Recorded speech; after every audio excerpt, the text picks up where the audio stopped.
Thanks, Biff. Again, if you are not watching us live stream but are watching the video later, you don't get to see Biff, but a couple of great songs that really in a lot of ways tie into what we're going to look at tonight. What a Wonderful World and Somewhere Over the Rainbow.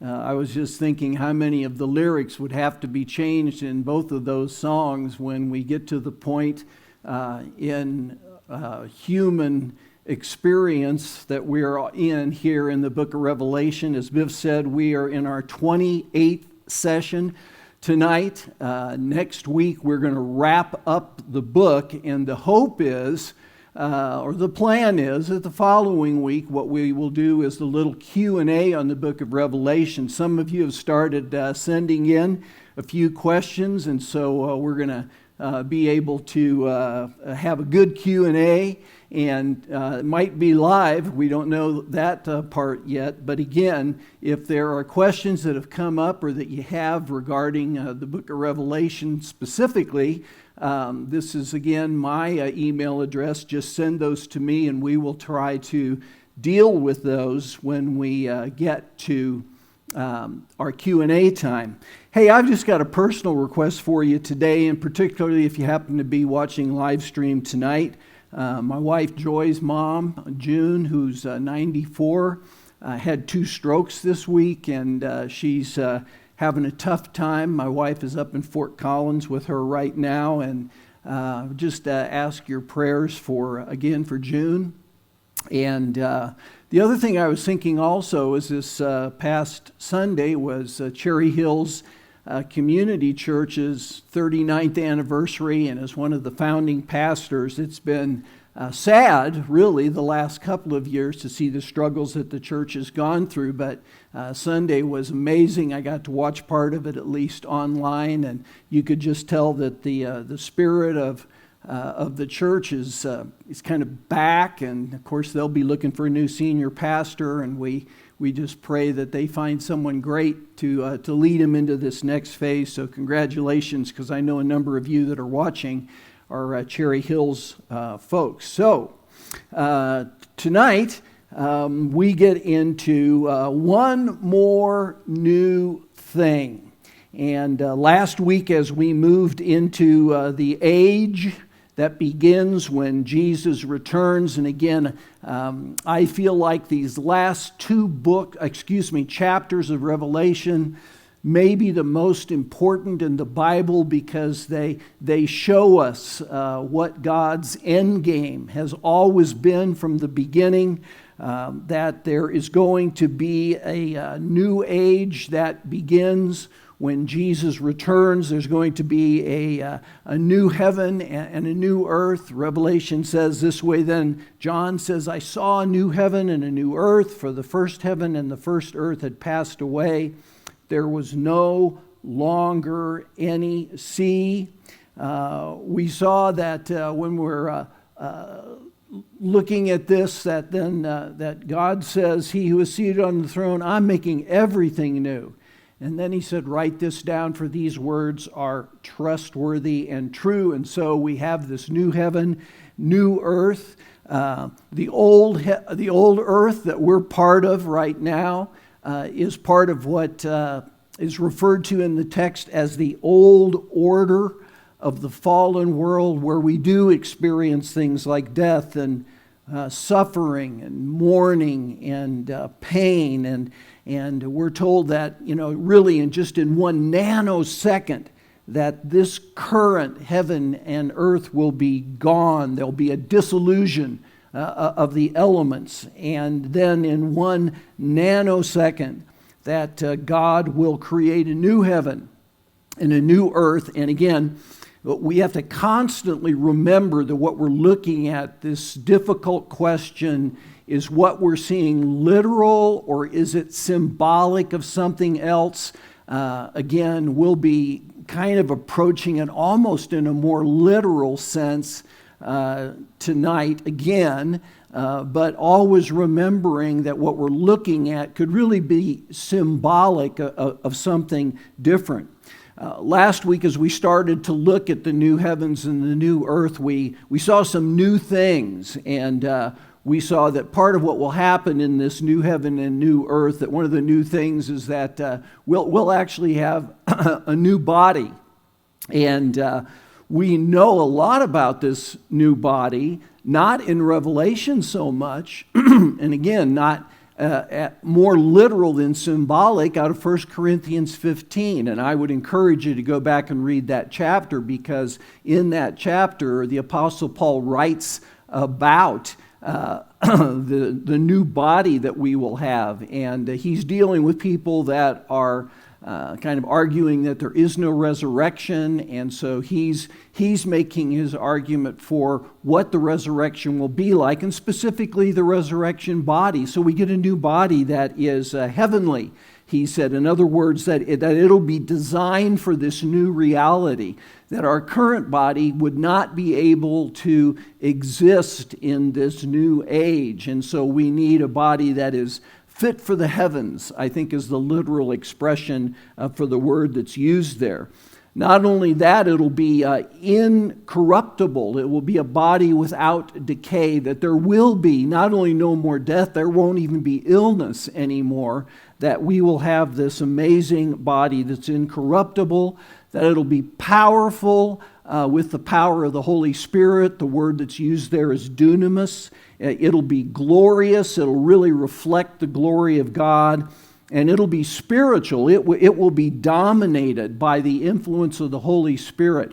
Again, my sense is that even in the pre-fallen world, and whatever glory that Adam and Eve might have had prior to the fall, that the body that we will have in the age to come will be infinitely greater than what would have been our body had the fall not even taken place. And so again, God's end game, he allowed that in order to get to where we are now. We'll not only have a new body, we'll have a new mind, I believe. And when the scriptures talk about that we only see as in a mirror dimly now, 1 Corinthians 13, and we only know in part, but then we will fully know, even as we're fully known. I believe that is a statement that reflects that we will have a new mind, and we're the, quote, governor. And if you don't know what I'm talking about, you need to go back to last week's session.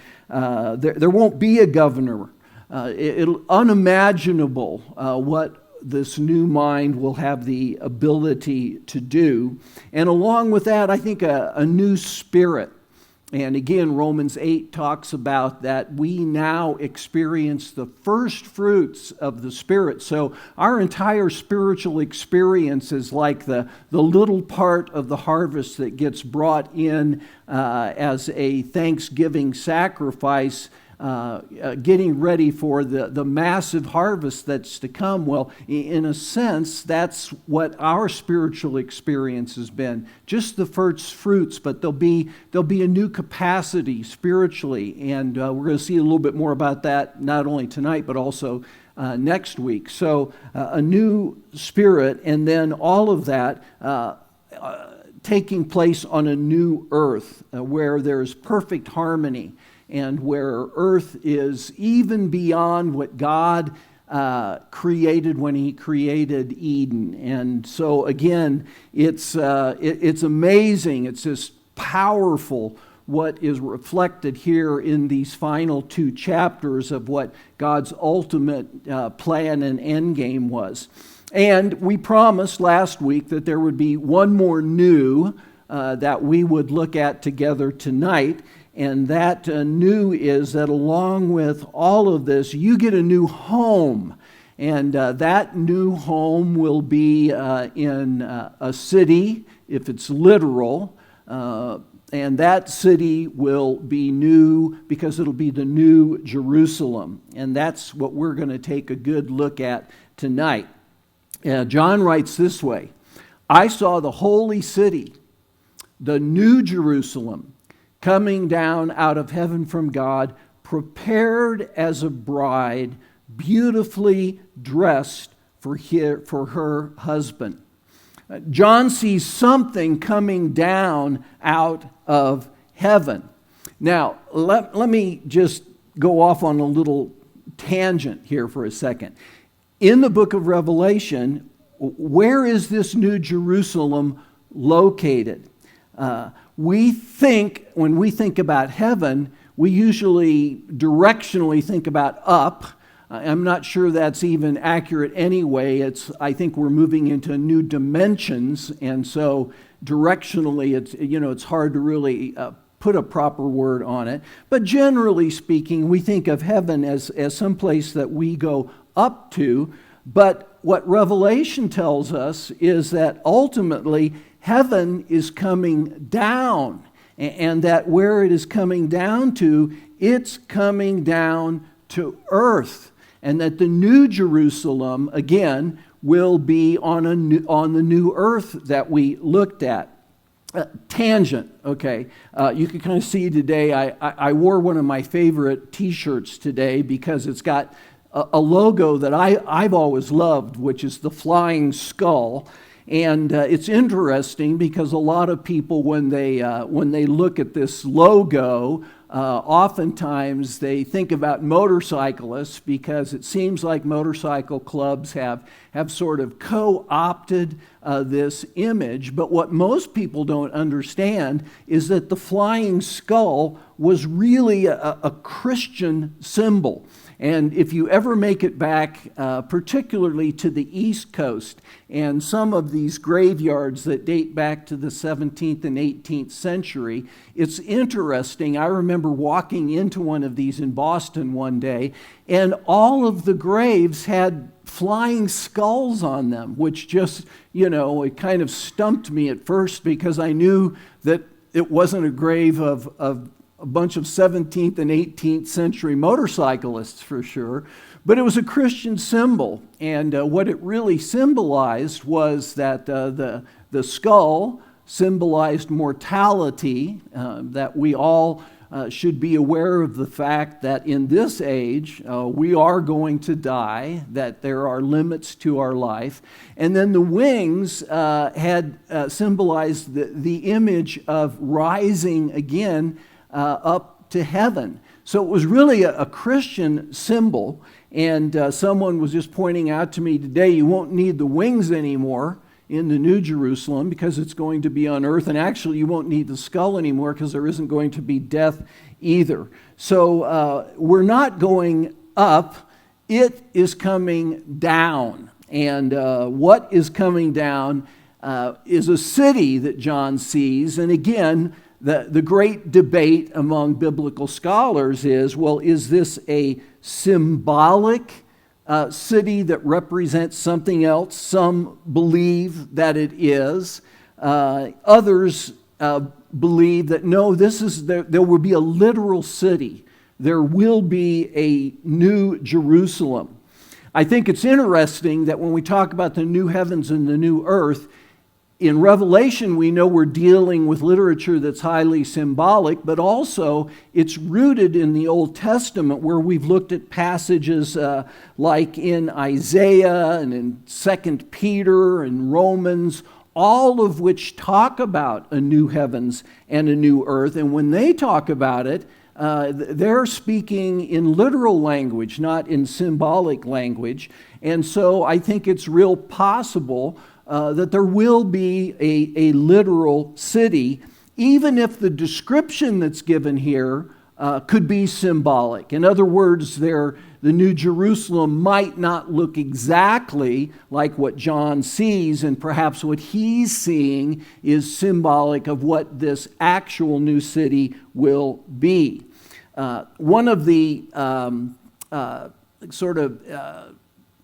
explanations or interpretations of the New Jerusalem is that some scholars believe that it is a symbol of the church, and they say that because that in the language, of course, John talks about it looking like a bride beautifully prepared for her husband. But John, at that point, and because in the New Testament at times the church is referred to as the bride of Christ, John says here, he isn't saying that the city is a bride at this point. There's more language that's closer to that further on. He's really talking about the beauty of the city, that it's beautifully adorned. And you might remember that this is something that Jesus has been working on for nearly 2,000 years. And prior to the crucifixion, the resurrection, and the ascension, and in the upper room that night, as he was sharing that final meal with his disciples, he makes this statement. He says that in my Father's house there are many rooms. Now, if you're a fan of the old King James Version, that text says that in my Father's house are many mansions, and I'll come back to that in a second. New International Version translates it as rooms. I'm not really sure that's a very good translation either.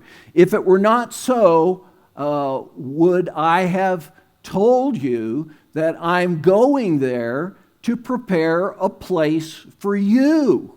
And so somehow part of what Jesus has been up to from the time of the ascension is getting something ready for us. And then he goes on in the text and says, and if I go and prepare a place for you, I will come back and take you to be with me, that you also may be where I am.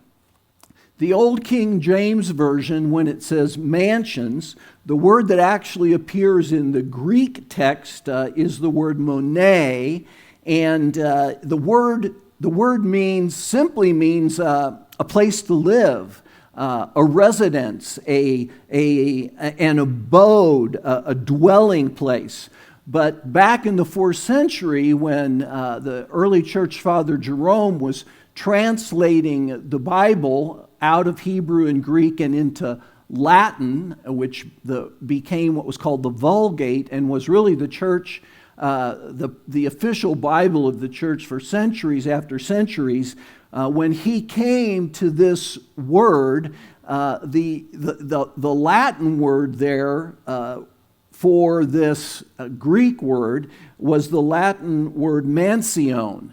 And that word then in Latin, mansiones, when the Bible was translated out of Latin into English in the King James, they took that as that the word meant mansion. And so that's how we got that concept that somehow it was a mansion.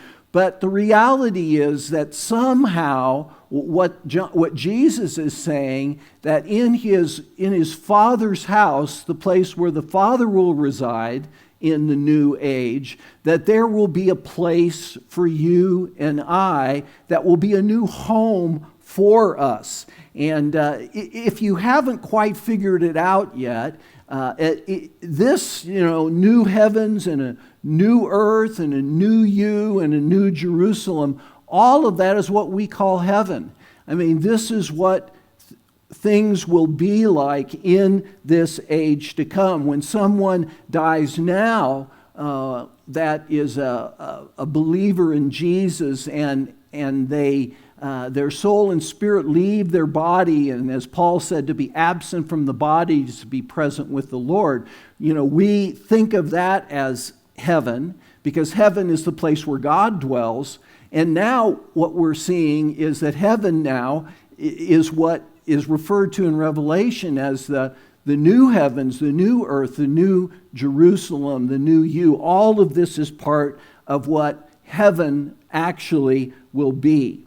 Now, there are a couple of characteristics of the New Jerusalem that are spelled out for us here. And the first one I'm going to call the primary characteristic of the New Jerusalem, whether this is literal or symbolic. This is the major point that is being communicated here about the place where we will dwell in the age to come. And we read this. Well, first of all, the characteristic is this, that the New Jerusalem is the place where now God's throne will be located there. And so we read this, and I heard a loud voice from the throne saying, "Look, God's dwelling place is now among the people, and He will dwell with them. They will be His people, and God Himself will be with them and will be their God. The primary characteristic of the New Jerusalem is that God Himself will live there, that His throne, the place where His presence is most manifested, will be in this New Jerusalem, and we will live with Him. We will have some kind of direct interaction with God Himself. We go on and we read this: the throne of God and the Lamb, will be in the city, and His servants will serve Him. They will see His face, and His name will be on their foreheads. God will live in this place with you. You will live there with Him. There will be a direct and immediate presence of God in the New Jerusalem. It will be, again, the dwelling place of the primary manifestation of His glory and presence. God's dwelling is with people, the text says, and God Himself will be with them. It will be so filled with the glory of God that the text tells us that, there's no need for the sun or the moon or any kind of a lighting fixture because God's glory and presence will illuminate the New Jerusalem to the extent there won't even be night. It will always be day in the New Jerusalem because the source of illumination is the very glory of the presence of God Himself. A lot of this, by the way, was prophesied by Isaiah, and I would encourage you, I didn't pull the texts for our time together, but if you go back to the 60th chapter of Isaiah, it's almost word for word for what we see here now fulfilled in the book of Revelation. And again, that the primary characteristic of the New Jerusalem is that it is the place where God Himself will dwell and will live with us. And we'll have that kind of access to Him that we don't have now. We won't be like John, who in a prophetic trance had to be caught up to see the throne in the third heavens. It will come down now in the New Jerusalem, and the throne will be located there. There are a couple of secondary characteristics of the New Jerusalem that we're told here, and we'll go on and look at them also. One of the seven angels who had the seven bowls of the seven last plagues came and said to me, "Come, I will show you the bride, the wife of the Lamb." So again, this is some of the language that those that believe that this city is symbolic of the church will point to this text. But it's interesting because the language is going to shift quite quickly. And John says, "And He carried me away in the Spirit." So again, he's in this prophetic trance kind of a spiritual state. "He carried me away to a mountain, great and high, and showed me the holy city, Jerusalem, coming down out of heaven from God." Now, there's a reason that John has to be taken to a high mountain to observe the new city coming down, and we'll see what that is in just a second. I won't spoil it for now. But the first of the secondary characteristics that we see about the New Jerusalem is it is beautiful. And so John writes as he sees it, "It shone with the glory of God, and its brilliance was like that of a very precious jewel, like a jasper, clear as crystal." And then I think he goes on and says, the wall was made of jasper and the city of pure gold, as pure as glass, and the foundations of the city walls were decorated with every kind of precious stone. The city will be beautiful, whether this is the exact literal nature of it or symbolic, it will be beautiful. It will be glorious, John says. It'll be shining, he says, like a jasper. Now, the word here is a translation of a Hebrew word. The Hebrew word spoke about one of the stones that was in the ephod of the high priest of Israel that had 12 precious stones representing the 12 tribes of Israel. This is not a jasper like what we call jasper now. What we call jasper now is not a very valuable stone, and it's also opaque. It's solid. You can't see through it. And whatever this stone was that John sees, like the city, some people think it's more perhaps like a diamond. That again you can see through, and that it is it's brilliant, and it's translucent instead of opaque. Some believe that the word actually referred to a type of jade, and that it was a darker jade. It wasn't simply the normal shade of green. It's funny because the word that they sometimes use to describe it is that it's a spinach green, which would be again a darker green, but again it's brilliant and it's clear as crystal, and you can see through it. And John says that is like what the wall of the city will be like, and that the city itself then is a pure gold. But it's gold that, again, is not like our gold, because, again, our gold is opaque. You can't see through it. And this gold is almost like glass. It's translucent, and it's brilliant, and it's clear.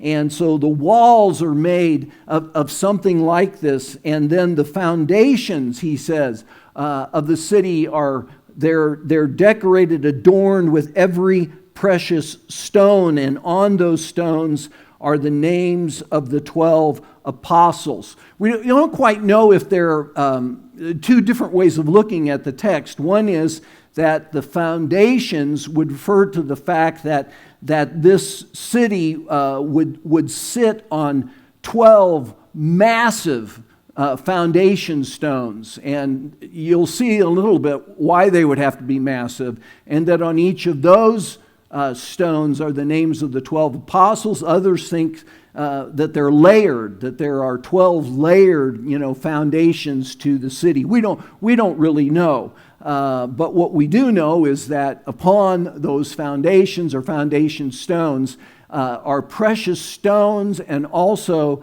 are the names of the apostles. The gates were 12 pearls, each gate made of a single pearl. These pearls had to be massive. Well, first of all, if the scale of the New Jerusalem was like a modern city, even those gates, if it was a single pearl, would have to be massive. But when you see the actual dimensions that we're told about this city, it's just hard to even imagine the size of these pearls. And on these pearls that are the gates of the 12 gates of the city, are written then the names of the 12 tribes of Israel. The Old Testament saints represented by their names on the gates, the New Testament saints by the names of the apostles on the foundations. And we're told that these gates will never be shut, that there's always access into this city. The gates are always open. The streets are a pure gold, like glass again. And the thing that's always struck me, by the way, about this passage is not so much that wow, we're going to walk on streets of gold, and that the New Jerusalem will, it'll be adorned with all of these precious stones. The thing that's always struck me about it is this, that the things that people in this order, the old order, these are the things that people spend their lives pursuing. And these are the things, really, that people make of more personal value than the things of God. And yet, in the age to come, they'll simply be like building materials. That gold and precious stones and all of that, they'll be nothing more than like stone or cement or asphalt or plywood or plaster or plastic, because that the value of God is so much greater, that when He can construct a city in the age to come, He can use these things as if they were simply building materials. But the result of that is that the city is beautiful. And so this is something to look forward to, knowing that that in the new heavens and the new earth, that there will be this city that we dwell in, and it will be beautiful. Second characteristic that we see in the text, and I think this is where things begin to get interesting, is that this city will be massive. I had a thought I've never had before this week. I've always singled in on the text, studied the text, saw how massive the New Jerusalem is, but the thing that I began to think about, I've never even thought about before, is, how large will the new earth be? When we think about a new heavens and a new earth, I think the tendency is to think that the new earth, although it's going to be new, is going to be the size of the present earth. And of course, we aren't told, but it could be millions, it could be thousands of times bigger, it could be millions of times bigger. We don't exactly know what that new earth, how big is it going to be? I have this, it's not even a theory, it's just sort of a funky idea that I'm going to share with you, that it might be 528,000 times bigger than the current earth. And I'll tell you why that is in just a minute. But it is massive. So we read this.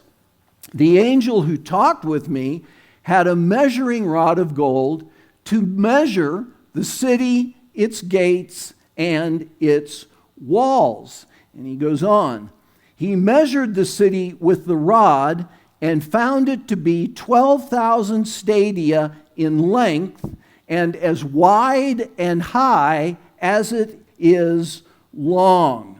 Now, let me give you a sense of that. 12,000 stadia would equal roughly 15,000 miles.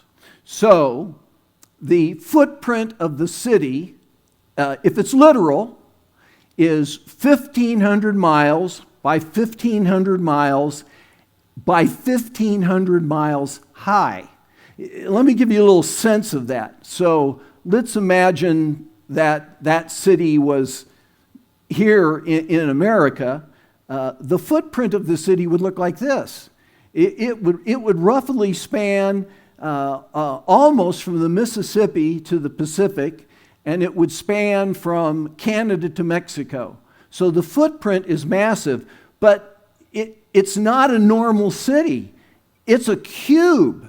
And so when, again, you look at the proportions here, it's mind-boggling the size of the New Jerusalem. Someone did it in 3 dimensions and, again, kind of just constructed a little box to show the dimensions of what it might look like. Well, first of all, this would never work if the earth continues to somehow rotate even in a new earth and a new heavens. And again, it's what sort of gives me the idea that perhaps the earth itself is significantly larger. Just again, to give you sort of an idea of how big the New Jerusalem is, I looked up, this is the world's tallest building, is in Dubai, and it's called the Khalifa Tower. And it is 2,722 feet high. It's just over a half a mile high. So the tallest building on any city on earth roughly reaches a half a mile high. And this city, the New Jerusalem, is 3,000 times taller than that building is. The highest point on any earthly city, it is just dwarfed by, again, the height of this city. Again, I had another idea. So suppose you're flying along and you look out the window, and, the first thing you notice that is good news is the engine isn't on fire, and that pieces aren't falling off, like we've just experienced in Denver recently. But you're flying along, you're looking out the window, and the pilot comes on and welcomes you and says, our current flying altitude is 30,000 feet. Most commercial airliners are flying somewhere between 30 and 38,000 feet. So let's just say that the pilot says, we're flying at 30,000 feet. And I mean, you look out and, you're up there. Well, the city is 300 times higher than the height that you're flying at. As a matter of fact, the only way that you would be able to see this whole city would be if Elon Musk would put you in orbit on one of his SpaceX flights to be able to see the city. Of course, there's two problems with that. One is that one of the seats on his upcoming actual flight was just sold this week for $90,252,905.69. Where they came up with that figure, I have no idea. But most of us probably couldn't afford to be on the flight. And the other problem is sometimes the landing can be a little touchy. So this is what happened when his spacecraft came down and landed. It exploded. Well, anyway, the idea simply being that this is so massive, you'd have to be in space to be able to look down and see the whole thing. Now, if it's a cube, then it is made up of 3,375,000 cubic miles. Now, in a cubic mile, and this is just for a little fun, just to give us a little perspective, in a cubic mile there are 16,194,277 cubic acres in a cubic mile. I don't know. Yeah, okay.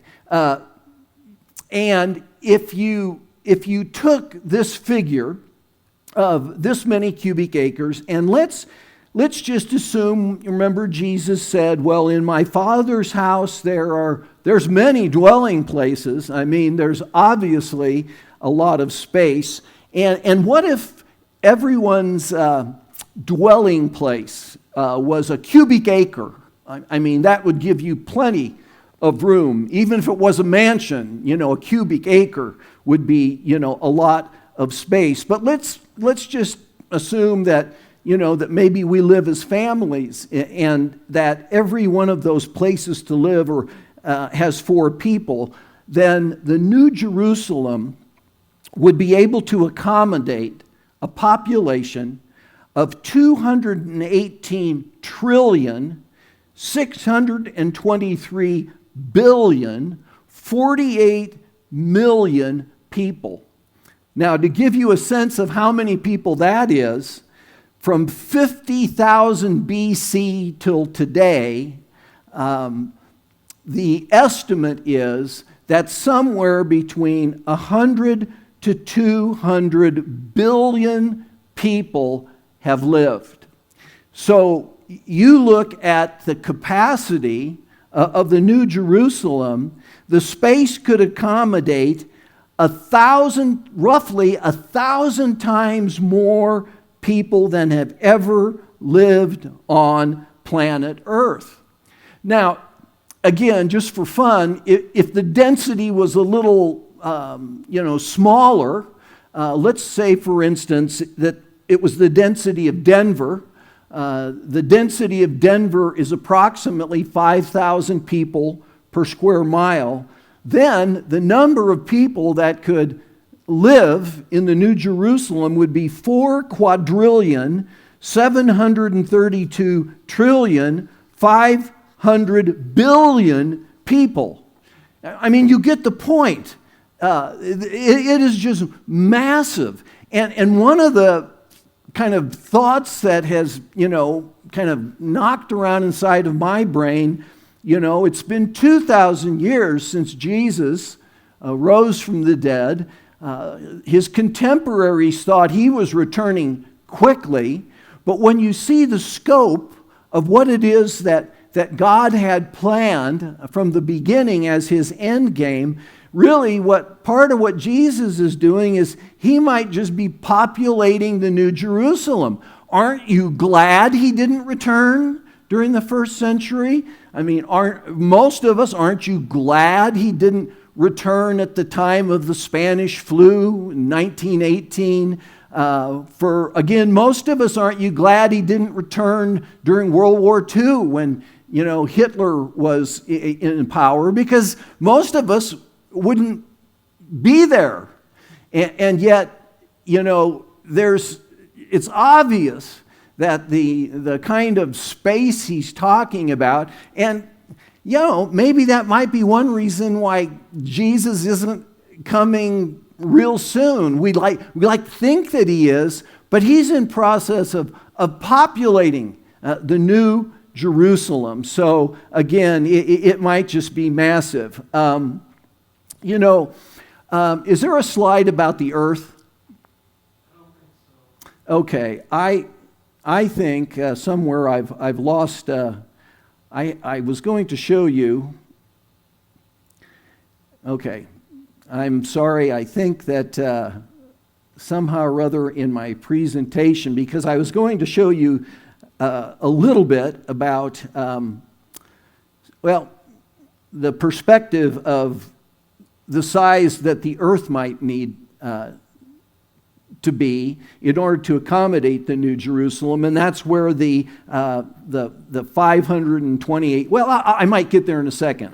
I see in my notes it's coming up, so we'll see. Anyway, all right. Now, there are 3 primary landmarks in the New Jerusalem. I'm going to deal with one of them today. We're going to look at 2 more of them next week. But again, all of this to give you a little bit of a sense of perspective. And the first landmark in the New Jerusalem is the temple.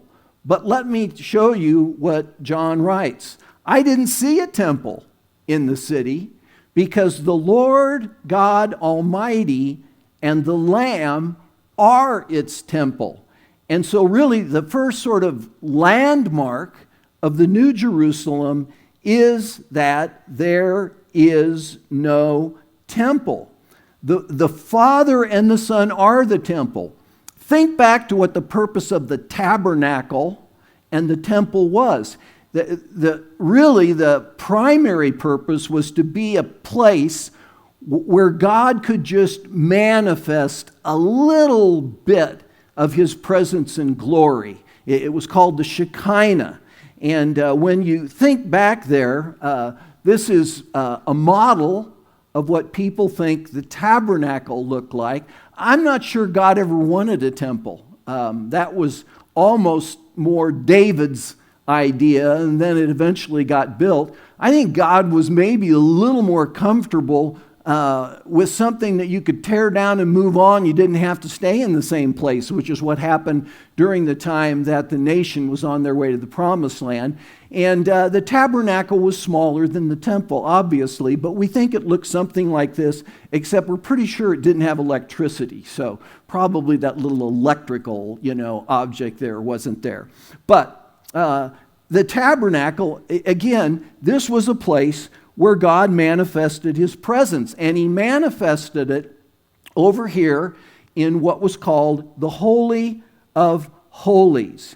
And the Holy of Holies, when God gave directions to build the tabernacle, this part of the tent was to be 10 cubits by 10 cubits by 10 cubits. It was a cube itself. Now, a cubit, we believe, and it literally was the distance from your fingertip to your elbow, but of course that varied depending on the size of the person, but roughly the average, we think, was around 18 inches. So the size of the Holy of Holies was 15 feet by 15 feet by 15 feet. And in there was where the Ark of the Covenant was, with the angels of the presence hovering over it, the mercy seat on top of the ark, and it was there in that little space where God actually manifested something of his presence. The problem was that only one man and only one day of the year had access to go into the Holy of Holies and to actually see something of the glory of God, and that was the high priest of Israel. Well, in the New Jerusalem, everyone has access every day. And again, what the text says, they'll see his face, and his name will be on their foreheads. We've seen that expression several times before. It means ownership and allegiance to. And again, these are his people, and that we're part of. And we will have access, because now what you have is the entire city is a Holy of Holies. But rather than being 15 feet by 15 feet by 15 feet, it's 15,000 miles by 15,000 miles by 15,000 miles. Now, again, let me just take us onto a little bit of a journey for fun. And this is really beyond speculation. This is just for the heck of it. I started asking the question, well, what if the new heavens and the new earth are proportionate to the New Jerusalem? And the New Jerusalem, first of all, if you ask the question, it's 1,500 miles by 1,500 miles by 1,500 miles. How many feet are in a mile? If you live in Denver, you should know the answer to this. 5,280. 5,280 feet to a mile. Now, if you take 1,500 miles and you multiply it by 5,280, what you realize is that each side of the city is 7,920,000 feet long on each side, which compared to the 15 feet of the Holy of Holies of the tabernacle is 528,000 times bigger. And what if the new heavens and the new earth were proportionate to that? So, for instance, Earth's current circumference is 24,901 miles. That's, if you travel all the way around the earth at the equator, that's how many miles you will travel. Well, 528,000 times that is 13,147,200,000 miles around. The earth would be massive. As a matter of fact, and I'm I'm less of a mathematician than I am of a scientist, so you might want to run these numbers and correct me. But what we do know is that the distance from the sun to Pluto, which would be, the outermost part of our galaxy, is 3.6 billion miles. And what that means in terms of the size of the Earth is that if the new Earth were proportionate to the New Jerusalem, the new Earth would be 2 times larger than our entire solar system. So that the new Earth would be massive. And then you think about the new heavens. We don't even know exactly how big the current heavens are. The farthest out that we've been able to get is 15.9 light years, and within those 15.9 light years, we believe there are roughly 200 billion galaxies like our galaxy. I mean, it is absolutely massive. But what if it is proportionate to the New Jerusalem? And so 15.9 light years across, a light year is 5.9 trillion miles long, and it would, the New Jerusalem, it would be 8,395,200 light years across, and with the light year being the distance that it is, the size of the universe as we know it would be the number that you see on the screen, which I don't even know how to pronounce. It's 10.56 to 10 to the 14th power. So that's what all those zeros are. So we can't even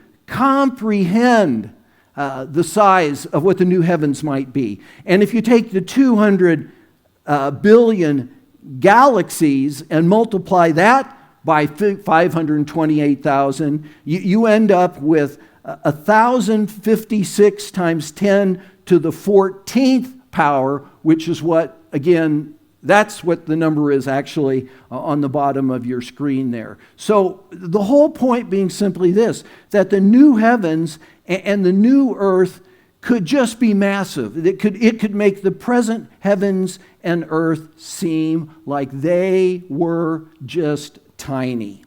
Well, 2 more preeminent landmarks in the New Jerusalem. I'll give you a little preview what they are. He showed me a river of water of life, bright as crystal, proceeding out of the throne of God. So there's a river that we're going to look at that's one of the preeminent landmarks. And there's a tree. On either side of the river was the tree of life. And so next week, what we're going to do, we're going to wrap up our study, chapter 22, the last chapter of the book, by looking at both the river of the water of life and the tree of life, and then the final comments of the book.